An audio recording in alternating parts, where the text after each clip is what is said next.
Okay, well, Heather, I'll go ahead and then you're going to bring up the, I'm going to start with the general and Heather's going to take you down to the specifics, right, Heather? We'll do it that way. Sounds good. Yeah. Okay. And then Heather and I are also interested in doing a longer range history project. And so we would like some feedback from you about that too. So, okay, so I'm going to try and give you the short version of what is obviously a long and auspicious history and of the cultural phenomenon of community radio in the United States. Two places in the world have been credited with starting the field of community radio.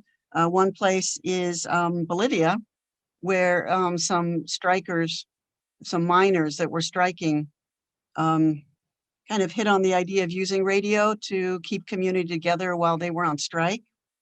And thus South America has a rich history of community radio, rich and auspicious. And at the same time, you know how they say great ideas often happen, you know, simultaneously in different places. Pretty much around the same time, the KPFA was founded in Berkeley, California, and the Pacifica Foundation. And they pretty much started the concept of community radio here in the United States. So I'm going to, Stephanie, can you give me rights to share? I'm going to show a few pictures. Yeah, I think it's already set up that way. So if you just Okay. share screen, it should work. Okay. Oh, wait a minute. That's not what I wanted to do.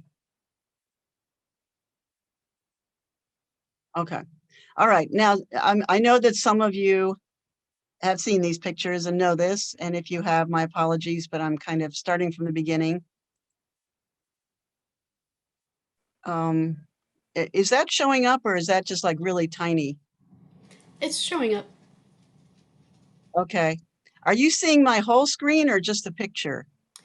We're seeing the list. Are you seeing my desktop too? Yeah, we're seeing the list of pictures that you have. So you're not seeing the picture that I've opened up? Mm-mm. Why not?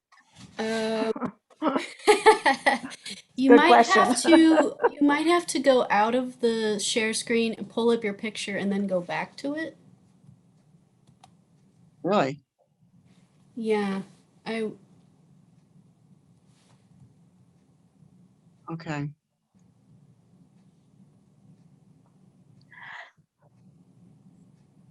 So you ought to hit stop screen share on the bottom too if it's ever not working, and just start over. There It's it is. super tiny. We see a picture now.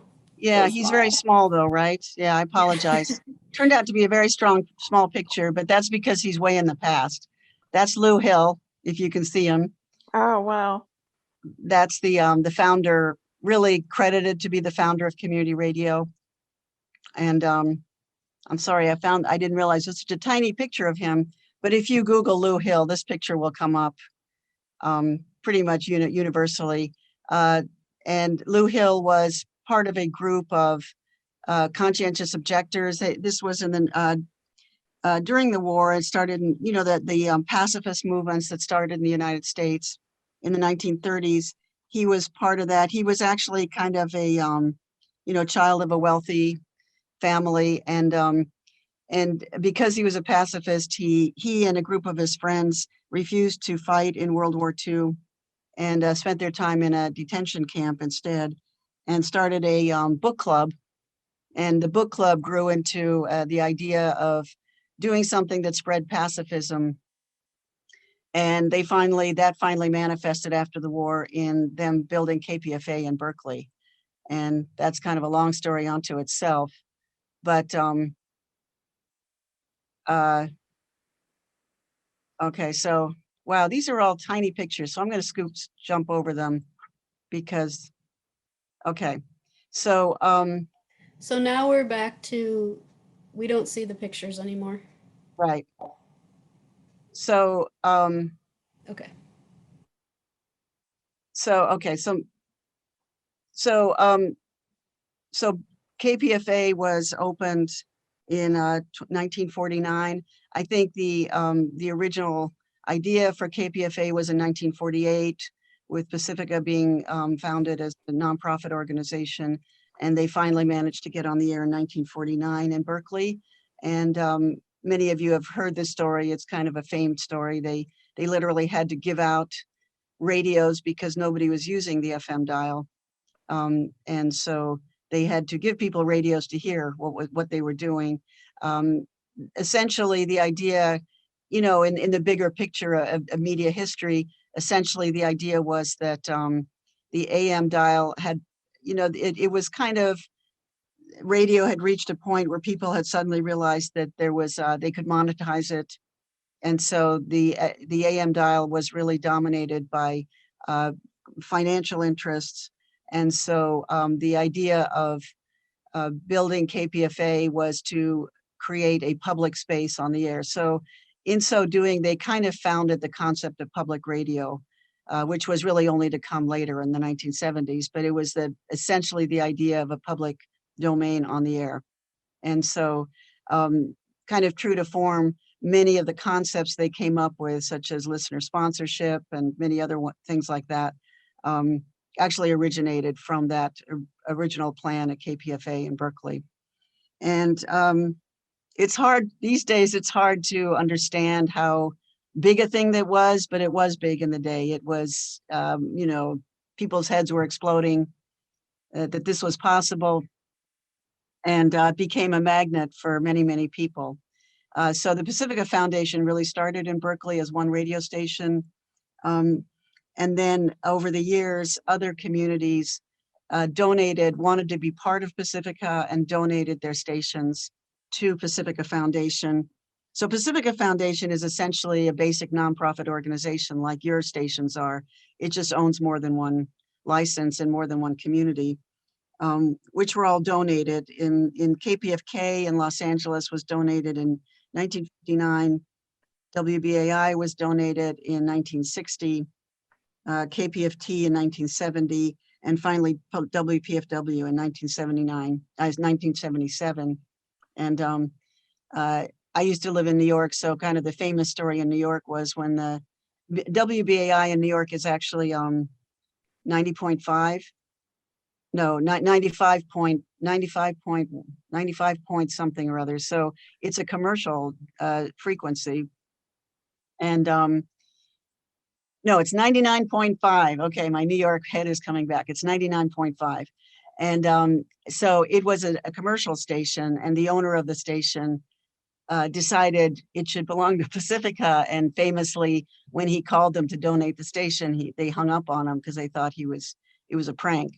And it took a while for them to finally convince him that he was actually donating a real commercial radio station to Pacifica Foundation. So that was the inception of Pacifica Foundation. So it really was just a nonprofit organization that acquired a bunch of frequencies in different communities around the country, very much like yours. Like many of you have more than one frequency in different communities as well. So then along comes Lorenzo Milam, and Lorenzo was a person from Florida. He was a young man from Florida who had become exposed to radio through listening to Black stations in the South, and went to school in Berkeley and discovered Pacifica there, and got involved and really fell in love with community radio. He eventually got into conflict with people at KPFA. KPFA became such a magnet for many, many people because it was really it was like an island in the country. And he eventually busted out of KPFA. Let me see, I wrote down what year that was. I think it was 1958. And yeah, he left in 1958, and he went to Washington, D.C. to try and start a community radio station there and kind of bring this concept of free speech to Washington, D.C. And it was not well received. And so he was kind of run out of town. And so he came back to the West Coast and decided to start a radio station in Seattle. And I wrote down what year that was. It was 1962. And he built KRAB, which is kind of the famous station that's kind of seen as the first community radio station, which is a slightly different animal than the Pacifica station, because it came out of a little bit of slightly different vision, but basically modeled after KPFA. And so KRAB, and I did have a picture of it, and I'm going to try one more time, but I don't want to waste a lot of time on trying to figure out how to share these things because I'm not having much luck. Let me try once more. I did have a very cool picture of KRB. So,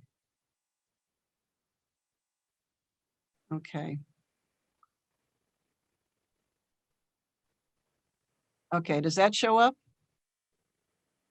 Yes. Okay, so that's KRAB.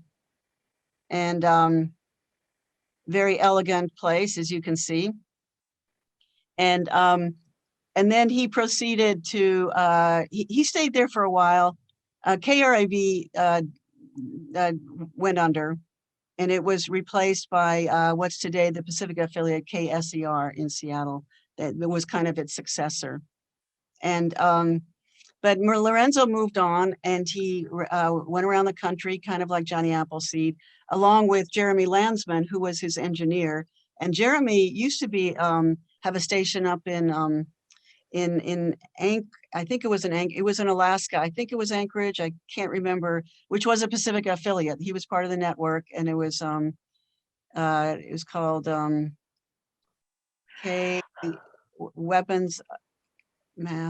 KWMD, Weapons of Mass Destruction. And he was up there, and he was part of the affiliate network. Since then, he went to South Africa, and I'm not sure if he's back in the United States, but he's no longer. He's still in South Africa. He's been a little unwell. Where is he? He helped us with TV. He's in South Africa. He's in South Africa, but he hasn't been that well. Yeah, well, see, Heather, that's a red flag, right? Right. So Yes. so Jeremy, he ran around with Lorenzo and built these stations. And so Jeremy is kind of like, talking to Jeremy is kind of like sitting around a campfire and just like with your mouth hanging open. He's got so many stories to tell. He's quite a character, right? Right, Robin? He's great. Yeah, a cheerful character. He's been posting on Facebook a lot of his different stations that he's been involved with. So it's fun to see that. You know? Yeah. So he's really the last of the, he's a true pioneer. And so Jeremy and Lorenzo went around, and they built a lot of stations. They built one in Dallas. They built one. They built I'm trying to remember the station in Santa Cruz, which recently ended. They built in KOPN in Missouri. They built a station in St. Louis, which I do not think exists anymore. And they built WRFG, which is Heather's station. So she's going to tell you about WRFG later. So this was known as the Crab Nebula, named after the original crab station, the KRAB in Seattle. And eventually, now, many of you probably know about Lorenzo. He wrote the very famous book, Sex and Broadcasting, which is a handbook for how to build a community radio station. And when I read it, I was astonished. It's truly an interesting document. If you haven't read it, it's definitely worth reading. I mean, let's say it follows an incredibly crooked path of logic, but he does really articulate the spirit of what we're trying to do here. But he finally had a nervous breakdown and, couldn't handle the whole community radio thing anymore and basically stepped out. And I think he moved to Mexico after that for a great deal of the time and finally died there just last year. And so that was Jeremy. So that was really the the inheritance that we share here with the affiliate network. He was really the person who built that vision and which has continued on since. So getting back to Pacifica, meanwhile, Pacifica was growing, and just about everybody at that time who was doing community radio stations was still seeing Pacifica as kind of the the guidepost in terms of content and in a sense, you know, direction, because that was kind of the original model. And so what happened was kind of what happens naturally with radio, you know, with any sort of movement, people start wanting to work together, right? And so you had this development of all these folks who were trying to build these community radio stations kind of as a brave new world. They were talking to each other like we are. I mean, they didn't have Zoom, obviously, but they're still, people communicated and wanted to try and help each other. And so in the 1970s, KPFA developed a news department, and this was shared with other radio stations through the telephone. And they also eventually started a Washington bureau, which was kind of, you still see traces of that with Mitch Jeserich spending a lot of time in Washington, D.C. And so there was the need for news. And so Pacifica was kind of seen as the people who would create that news because they had just a little bit more capacity. And then you also had, program exchanges, which was literally people sending each other tapes. And then in the 1970s, they began to want to work together, literally, physically. And so they began to, under the leadership of Larry Bensky from KPFA, they started to go to national presidential conventions and do live coverage of presidential conventions. And so that was kind of the beginning of the idea of like, hey, we can actually, do radio together. And so, and then in the in the 1980s, Pacifica rented a space on the NPR satellite. And so they had satellite space. And so not only were they able to send programs to affiliates with satellite technology, they were also able to give space on the satellite to other radio stations to distribute their work.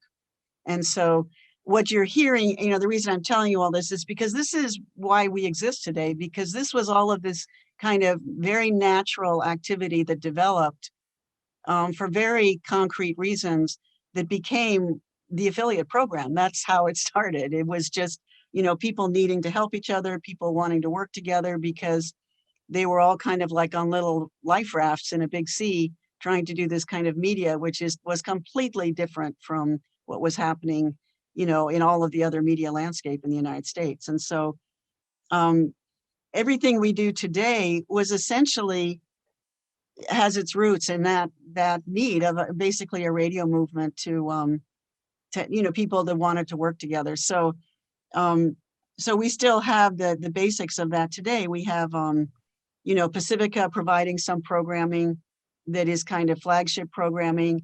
I mean, like Democracy Now!, even though we no longer own Democracy Now!, we created it and still, because of that, still distribute it. We have other shows that serve somewhat that purpose. And then we used to let people use our satellite, well, it wasn't PRSS then, the NPR satellite, and to distribute their own programs. So there was the desire for Pacifica to provide technology to distribute affiliates' work. And then there was just the need for mutual support. And that's basically still the foundation of that's basically what we're still doing, right? I mean, that's pretty much it. And it's always kind of based on the principle that we just want to do radio together. It's always, the affiliate program has always stayed very close to the ground that way. We just want to do radio together and figure out how to do that as in a grassroots way. In the 1990s, Pacifica got its own satellite. It also developed a news department and called Pacifica National News, and it developed Democracy Now!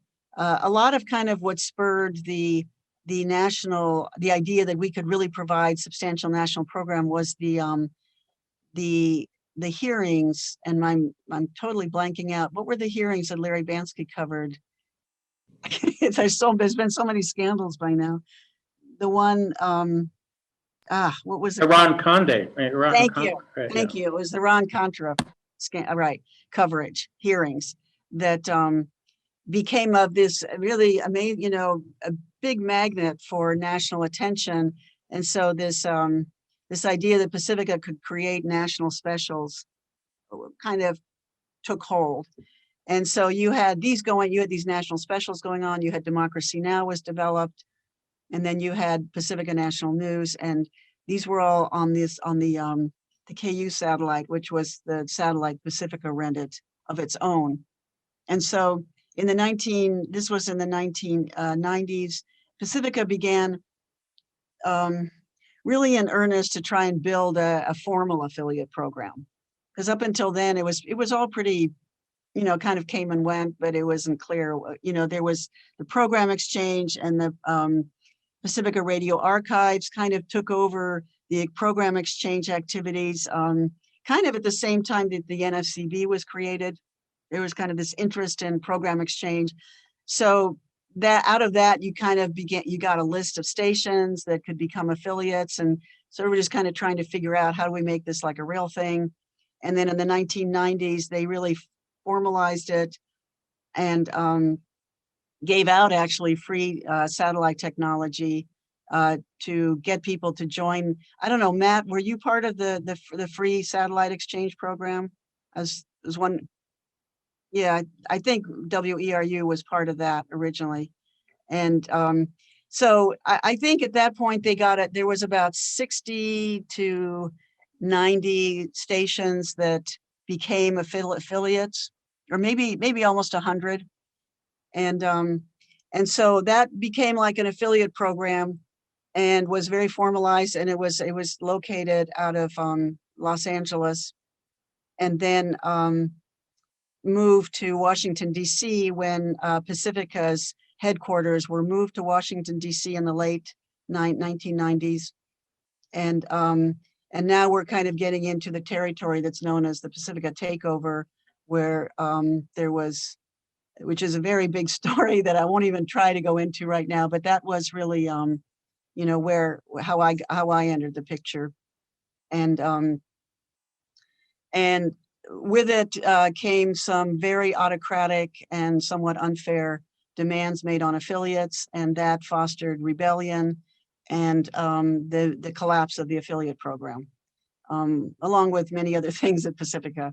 And so by the time the Pacifica struggle ended in 2002, Pacifica had 16 affiliates left, and boy, were they angry.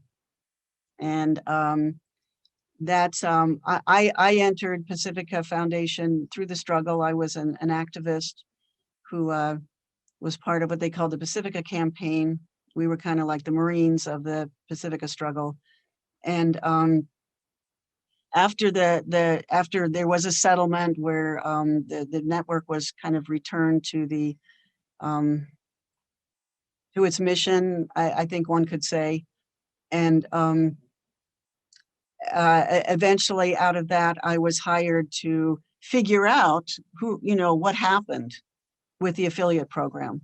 And so in trying to figure that out, I ended up creating a job for myself in the process. And the Pacifica decided in I think it was 2002, I was asked to do a survey, which took me about half a year to do, of trying to talk to people and get them to tell me who they were and what their relationship had been to Pacifica. It was very difficult because, like most wars, everybody's angry afterwards.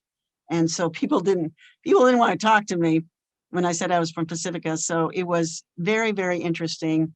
And Matt was actually one of my guides at that time when I was really trying to figure out what the hell was going on. And Matt was, WERU had played a role in the Pacifica struggle. And so he was familiar with what had happened. And so, I didn't know anything. I was a mural painter by profession. And so I was really schooled by all these angry people. And I really learned my lesson. It's really, when people are mad, it's really, really good to listen to them because they will really tell you what they think. And so out of that process, I wrote an executive summary, which you can find on our website, which essentially describes the history of all of this and what happened during the struggle. And as a result of that executive summary, the Pacifica decided it had to decide between a national program director and a national affiliates manager. And they decided for the affiliates manager because they felt that the restoration of the affiliate program was at the top of their priorities. And so that became the beginning of the affiliate program that we know as today.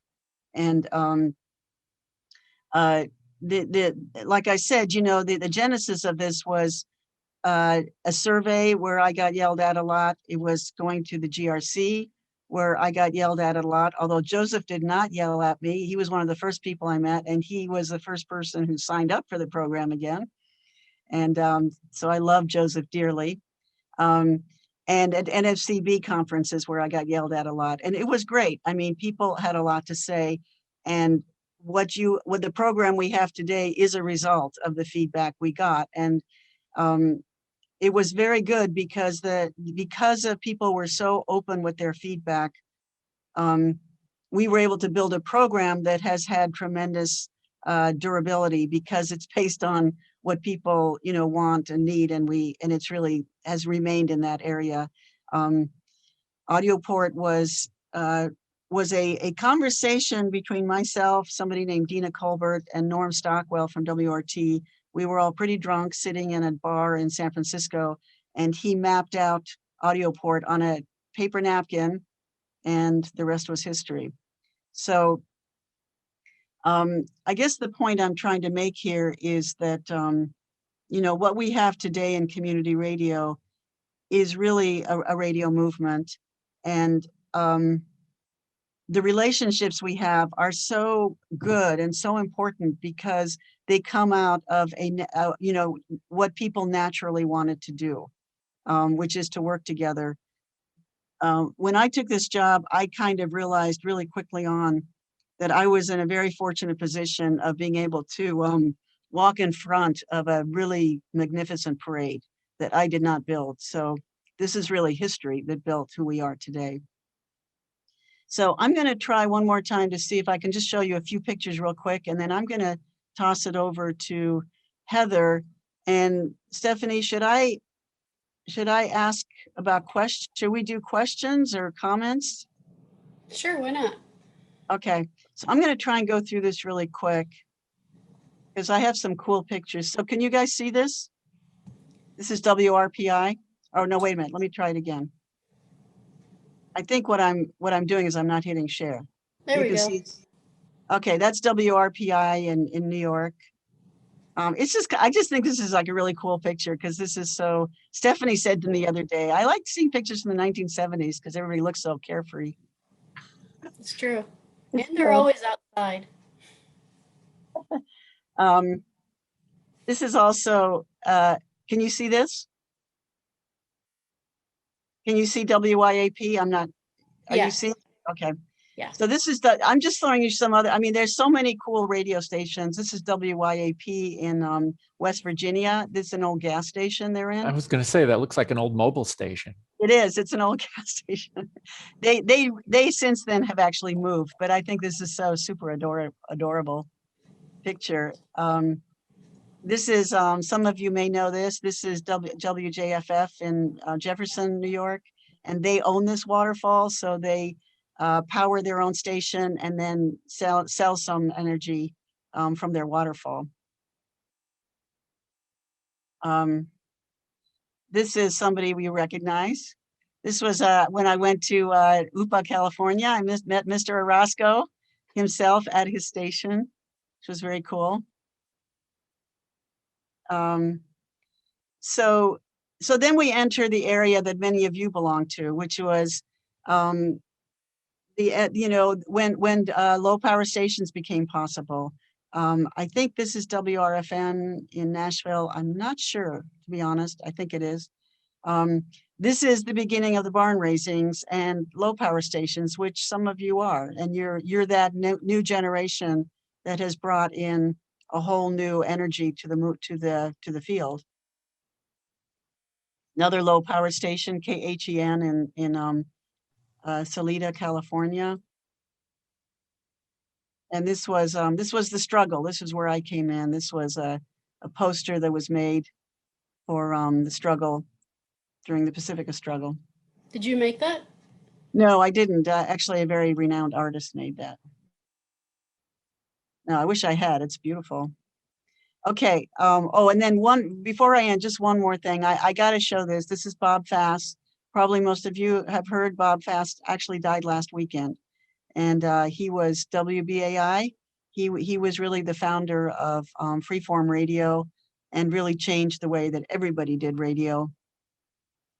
And he was also responsible for the discovery of, he ran a late night program in New York during the era of the counterculture, the height of the counterculture. And so his radio show was kind of the living room of the counterculture in New York City. And there, if you want to, I don't know if you've noticed this in Audioport, there is in the From the Vault section from the archives, there is a show about him, and it is really cool show. It's really worth listening. There's one section where Arlo Guthrie is banging on a piano in the studio, doing a rendition of Alice's Restaurant that you will not recognize. It is absolutely hilarious. It's a very cool show if you want to play some radio history for your listeners, and it's very relevant because Bob just died. So, while community radio stations were really kind of building the fine art of being the voice of their community, Pacifica was kind of building the fine art of being cutting edge journalism and breaking the stories on the national front that couldn't be broken, like the Vietnam War. The story of the Vietnam War was broken through WBAI. Just countless, they covered Freedom Summer down in Washington, in Mississippi. And so they kind of were working on, building the cutting edge to the community radio journalism. So I'm going to leave it there because there's so much to talk about, and it's a topic that I dearly love. I think it's just the coolest thing ever. But I'll stop for a minute for comments, questions, whatever, and then I'll toss it over to Heather. That sounds good. And then if you can hit the exit share screen, yeah, okay. And I just noticed it's 4:00, so if anyone needs to go, just drop a line in the chat. I know some people need to go early. Looks like Matt has something to say. Yeah, I just want to send a huge shout out to Ursula and your cohorts. We met, way back at the beginning there, and I've always been impressed and admired your work, Ursula. So thank you so much. Thank you, Matt. Well, you were one of my mentors, so it goes. Well, likewise, we were muddled along together. Yeah, it was very exciting to start the program. It was also really before the internet had taken hold, and so we were still what the internet is today. We were still that free information conduit, right? And it was exciting days. And difficult times that we all went through, and you were right in there. So thank you.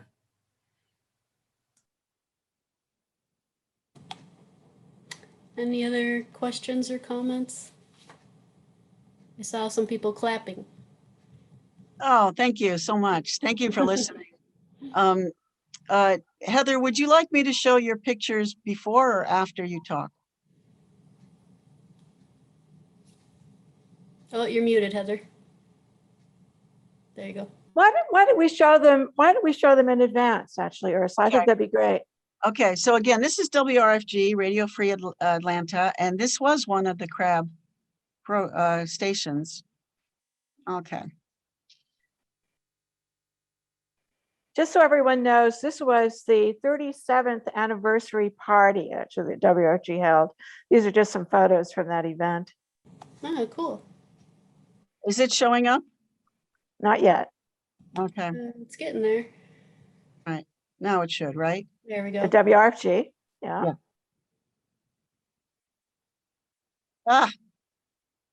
Yeah, well, this technology needs to be worked out a little bit better. It's pretty clunky, my opinion.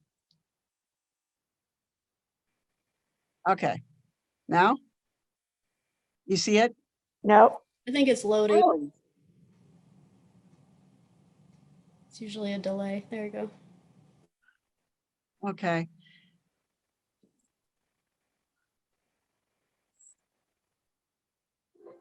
This is, okay.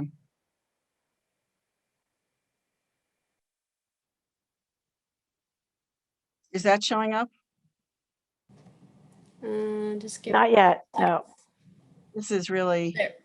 Is Okay, that so Ivan? yeah, Is that this is, Ivan?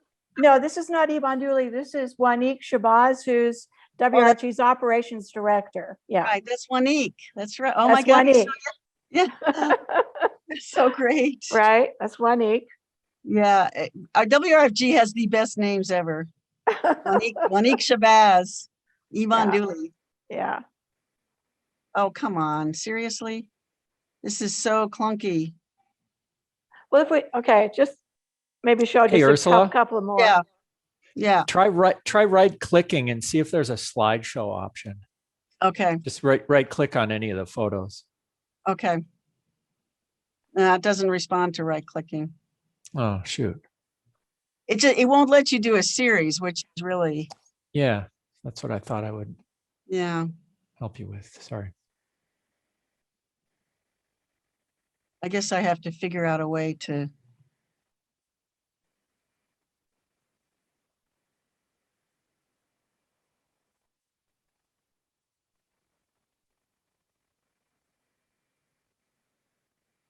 Yeah, I'm sorry. This is so clunky. It won't Well, really. yeah, but don't worry about it right now. We could show, I could send out also the video that I did of Yeah, these photos to the group, right? I could do that. okay. Yeah, All sure. right. Yeah, Okay. it's really, I have to figure out some workaround too. Okay. All right, go ahead, Heather. I'm creating. No, no problem. Okay, so what I'd like to do, if you all will bear with me, I need to give a little bit of personal information as well. I'm originally Canadian, and when I'm going to take these.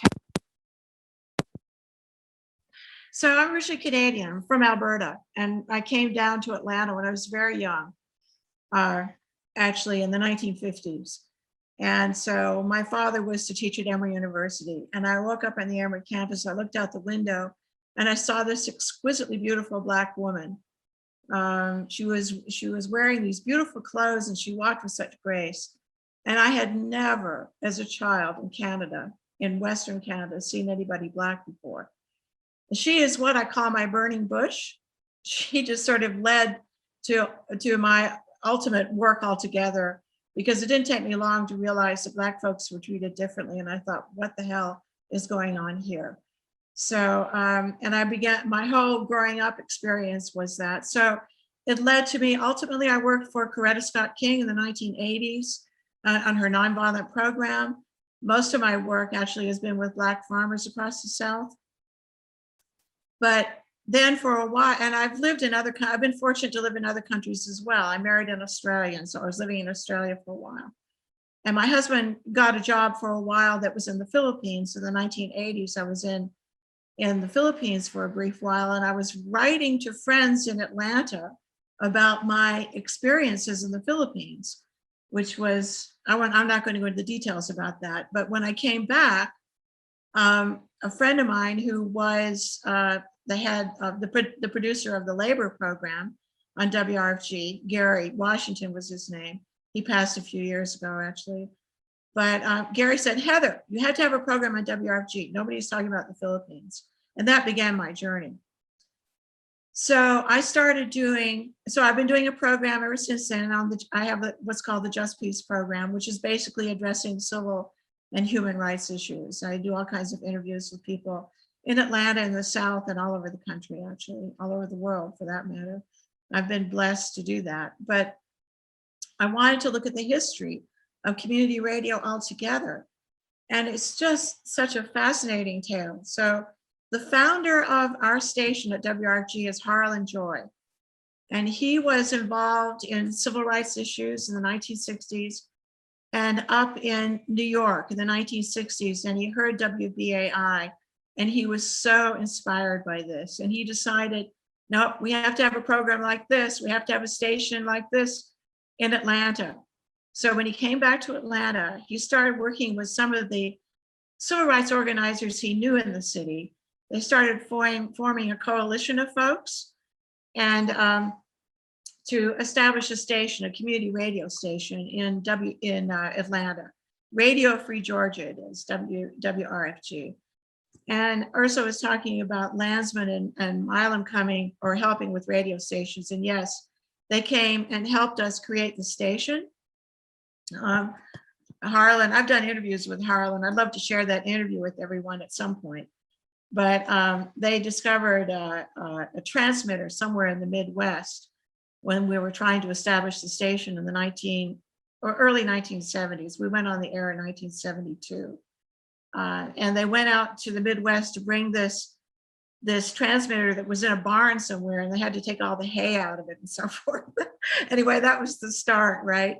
But I think what to me was so incredibly impressive was the coalition of folks involved in the founding of WRFG.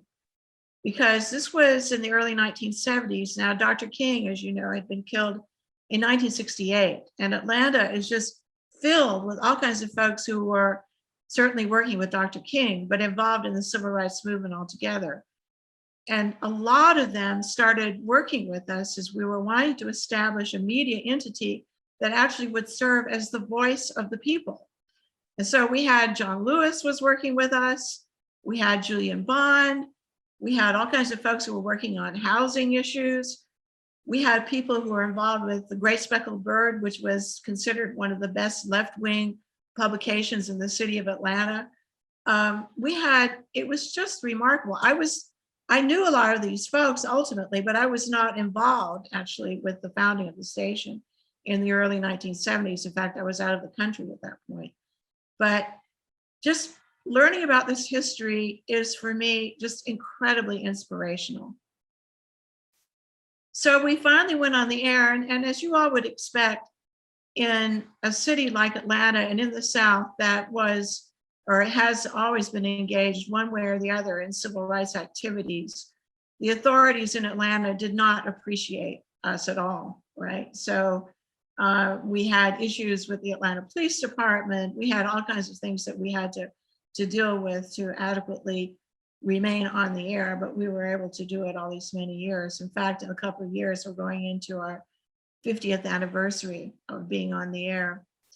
WRFG has also been instrumental in helping to create some other stations in the South. We helped, or I was one of the ones primarily, I guess, helping to create a station in Albany, Georgia, which is a predominantly Black station.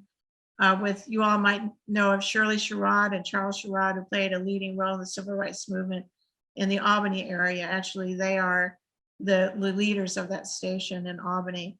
And there's some other stations across the South, but I just want to, and I'm not going to talk forever about this, Ursula, and I just want to also say how much I appreciate your profound knowledge and your historical account of Pacifica. But I need to say that WRFG in today's world, it is so incredibly broad. We have virtually every conceivable culture represented at the station. Certainly Black history and Black civil rights and so forth, but we have folks from the African continent, we have folks from various Latin countries, we have both news, but also a wonderful repertoire of music from all over the world, really, I would say. So it's just, it's hard for me to adequately express how much I appreciate the fact that Lou Hill brought us on this journey. So my hat is off to this remarkable man for having done this. And I do want to mention, while let me just say, we do have archival materials from programs from way back in the 1970s on up. And we have other publications actually that have been done in reference to the radio station, but also the history of Atlanta. But I'm also so appreciative of the archival materials that are available through Pacifica. And, you know, so you all might know that W.E.B. Du Bois was, of course, in Atlanta for a while. He was teaching at the Atlanta University here. And so we have a lot of knowledge of and appreciation of Du Bois. But when I was looking at some of the materials, actually, or what's available in the archives, I discovered this speech that Du Bois gave in Los Angeles in the 1950s that folks radio folks had made sure was recorded. And I thought, this is just remarkable. So I guess what I'm wanting to say primarily is that community radio is so incredibly important, because it's not only serving as a voice of the experiences people are having in the community, but it's also culturally expressive. And I'm wanting to tell all of you who are on this call today that I thank you for the work that you are doing in your communities. It is so incredibly important. And what's important also is that we are not owned by corporate America. We are owned and controlled by the people in our communities. And that is what is also so incredibly relevant to the work that we do. So, Ursula, maybe that's about all I could say about this. I don't know where else to go with this, but so maybe I'll just end there. Does anyone have any Pardon questions me? or comments for Heather? Heather, if I remember correctly, WRFG, is it in an old schoolhouse? Well, okay, so WRG has been in a number of locations. We are basically in what's called the Little Five Points area in Atlanta. But yes, it's now in an older schoolhouse, but it's there, but there are a lot of other various organizations that have offices there as well. I Mhm. love the location. I love the location. Yeah, yeah. Yeah. Yeah, Heather and I have worked together for about 15 years now in various different capacities. In 2006, which was in anticipation of the 2007 filing window, which some of us come out of, Heather had me come down to Atlanta, and we talked to a lot of people in the South about building radio stations, Yes, including we did. That's right. including Exactly. Charles Sherrod, right? Exactly. With Charles and Shirley. Yeah, Yeah. exactly. Yeah. Right. And then Heather drove me around to Alabama. We went to Alabama. You name it. All kinds of places in the South. I ended up in Greenville, Mississippi, of all Yeah. places. Yeah. So anyway, one of the things that before we go any farther, that Heather and I could really use some feedback would be like what part of this history that we just kind of tried to outline for you real quickly, would be valuable to go into more deeply. I mean, obviously this is such a monumentally huge topic, but what kind of on your first thought, like what would you like to hear more about? If anybody has any feedback for us on that, it would just help us, because it's so hard to decide what to prioritize. Are you talking about the larger project that you guys want to do with? Yeah, like if we started to put together some sort of history, like what just off the top of your head would you like to hear more about? David? Thanks. I liked your stories about the history of how it all got started, Ursula. That was impressive. I'd see, I don't know, a narrative of that as well as hear an audio. Because my beginning with Pacifica was my trip to Moab, Utah. That's where we met. To meet with you. Yeah.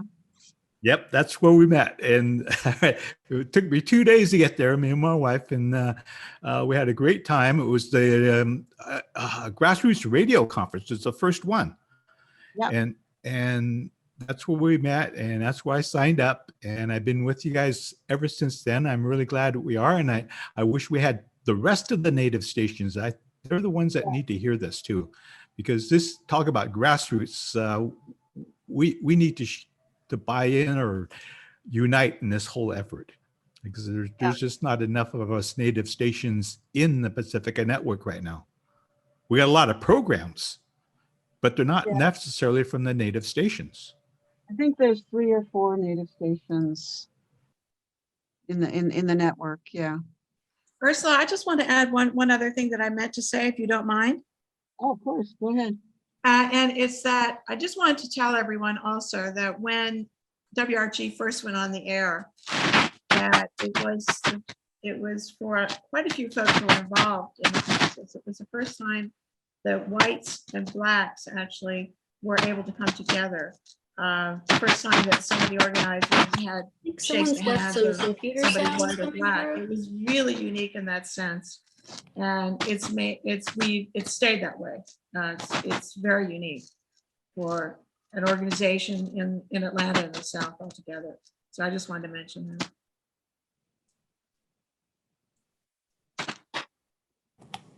I was curious, what does KPFA stand for?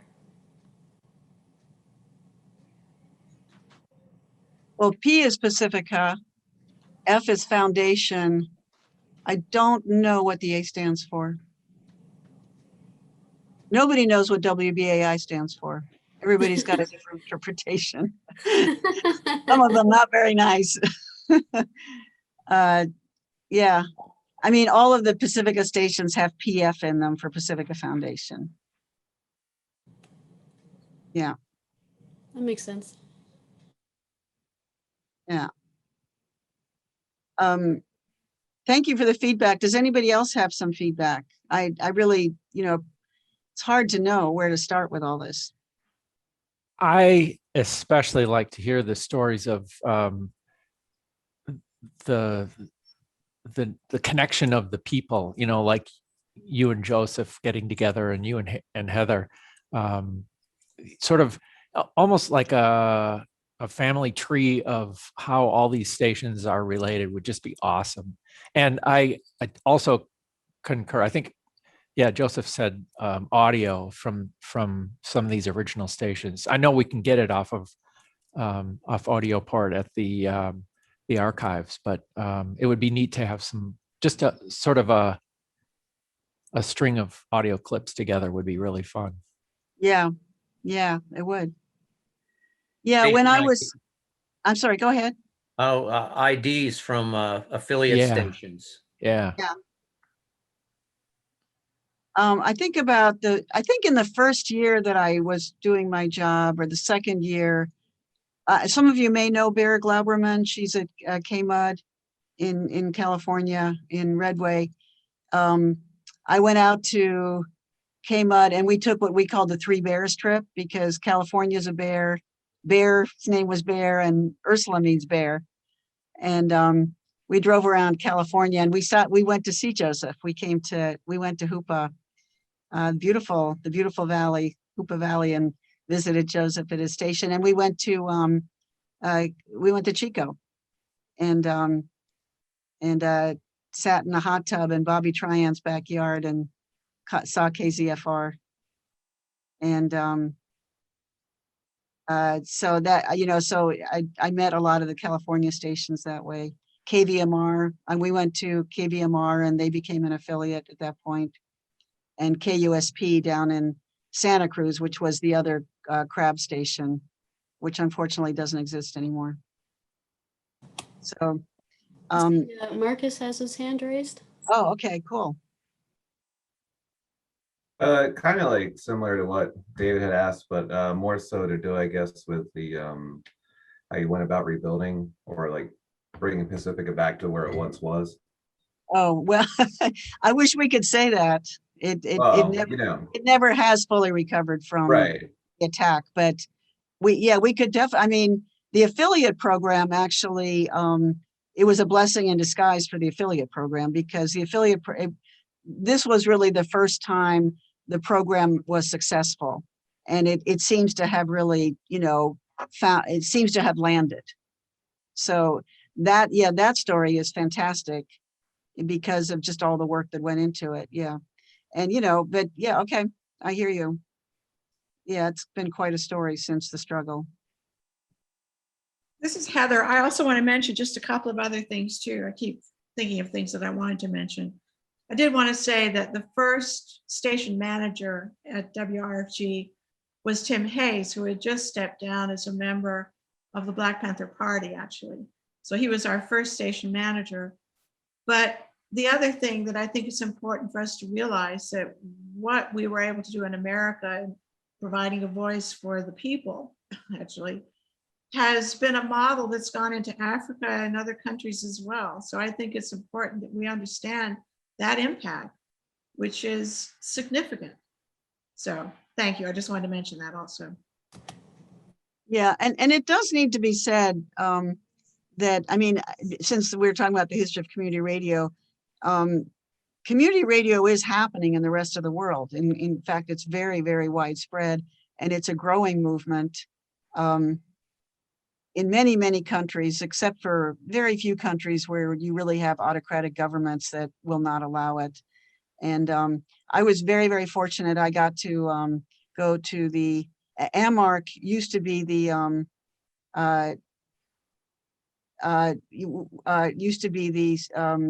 International Organization for Community Radio. I don't think AMARC exists anymore, but that's very recent, unfortunate development. And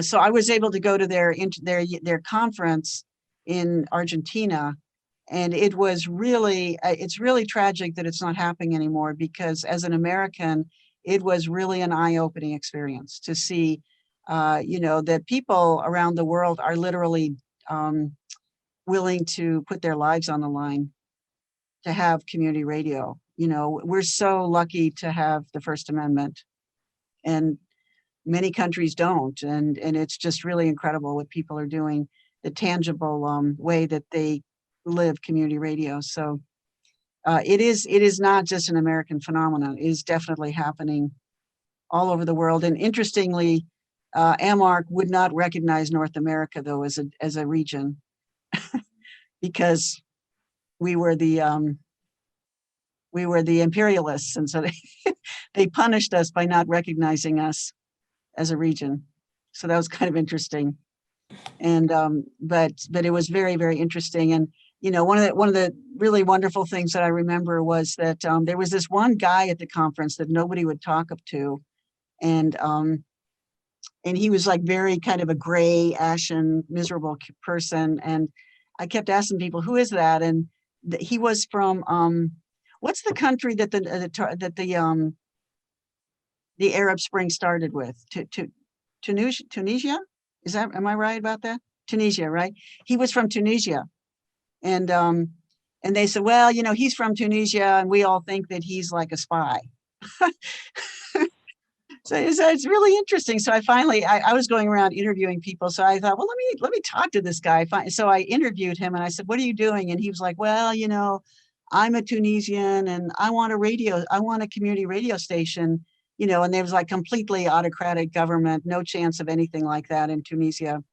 So, and he says, like, you know, every 4 years when they have this international conference, I have to like, you know, I have to fake documents. I have to, you know, I have to sneak out of the country. I have to do all these things because it's not legal. And, you know, my whole life has been ruined because of my activities. And, you know, and I'm just like, why do you even do this? You know, because you have no chance of having community radio.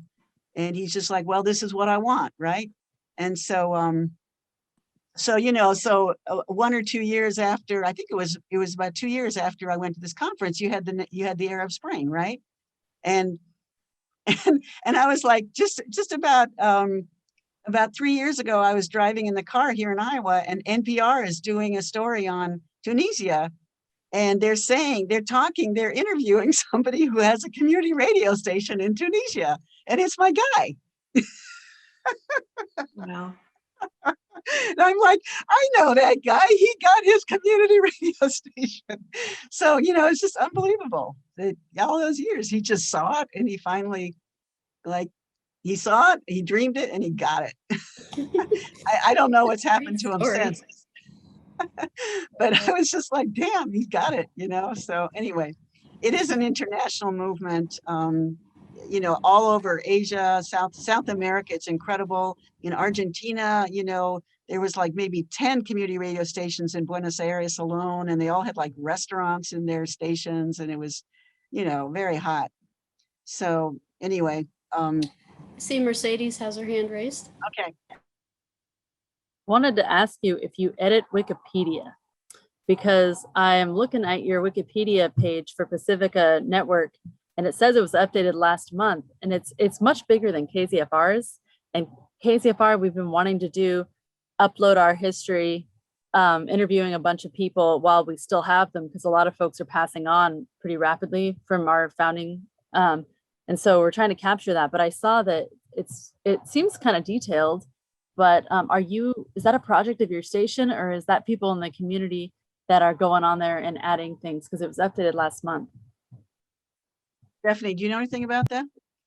We don't know. To be No. honest, I have never even looked at it. I guess we should. It's probably all lies. Now I'm interested. I don't know. I don't know. It might be a cool project for all the stations. I don't know. I mean, that's eventually a thing that I'd like to do. Public sociology is get people's stories, write them down. But Wikipedia, it's open to everybody. Yeah. So Bruce, we should talk to you about that, about doing Wikipedia. But that brings me to the other thing that Heather and I were talking about. We would like to start like a vlog, you know, recording history. And maybe we should, like, you know, talk with you, Mercedes. Maybe you could, you know, help us. Although it sounds like you might have your hands full just with KZFR. Yeah, no, I do. But Wikipedia, anyone can go on there at any time, add one word, one sentence, one paragraph. It doesn't have to all be done in a day. What's it say? Rome wasn't built in a day. Right. Yeah, you just add up when you think agree. of things. Yeah, no, and I see that Bruce sounded like he made gestures like he's willing to help. I was talking about the actual oral history thing. We wanted to start a vlog where we interview people about history, and we were kind of hoping we could ask for a guinea pig here, because we want to try it out. Is there anybody here who's willing to be a guinea pig? Bruce Restack. Hello? Was that you, Bruce? Yeah, sorry. I actually have an application. I have an application called Video Peel, which lets you sort of send out a message to people and say, hey, you know, record something and send it back. So that might be, you know, interesting application. The other thing that I was going to say is community radio seems to attract really original people. And the guy who donated the radio station to WBAI was this guy Schweitzer. Yeah. Well, Al Schweitzer. Yeah, Al Schweitzer. Well, if you read a little bit about him, I mean, this guy was a real original character. He made a fortune with toilet paper and some other stuff up in Connecticut, and then retired, and then came to New York. And this is just when FM was starting. It was almost still experimental. And he broadcast classical music concerts because he was dissatisfied with the AM radio quality.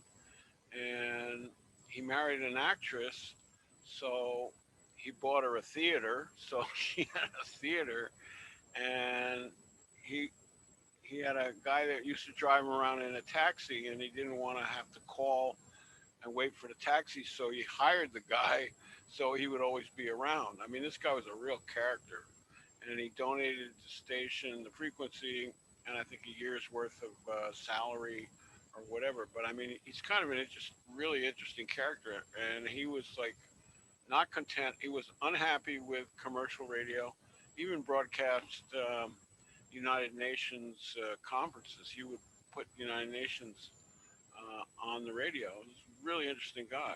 I mean, not even so much to do with WBAI, but you know, if you start reading about what he did and who he was, you go like, wow, this guy's like really original. Yeah. It's amazing, right? Yeah.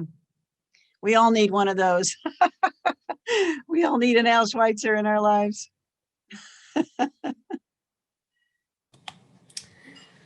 Well, I see we're at 4:30. I was just curious, are you guys interested in sharing the history of your own stations? Do you want to continue this for next week, or do you want to move on to something that's different?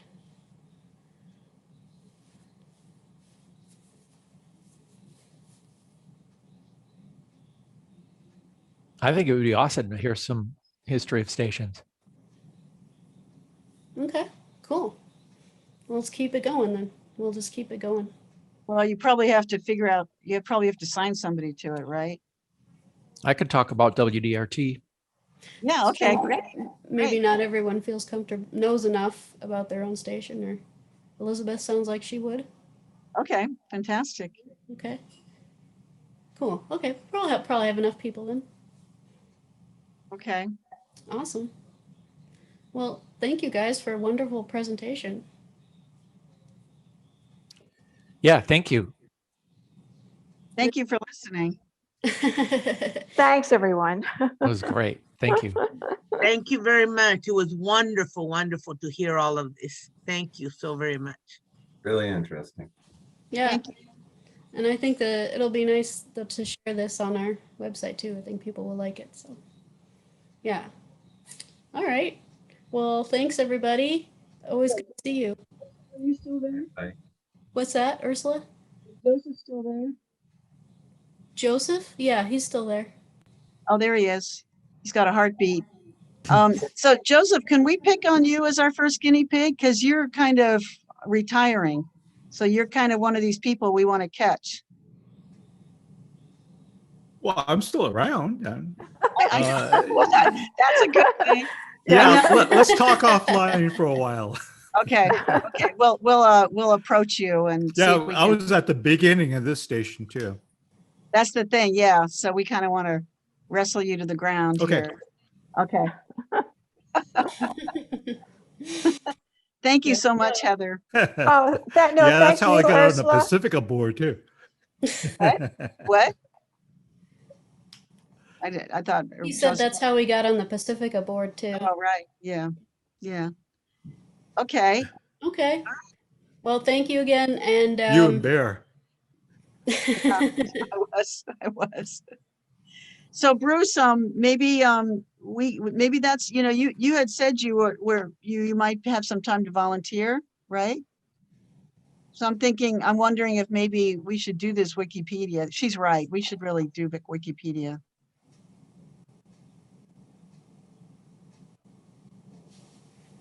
I don't know if Bruce is there anymore. Anyway, oh, that's a yes. Okay.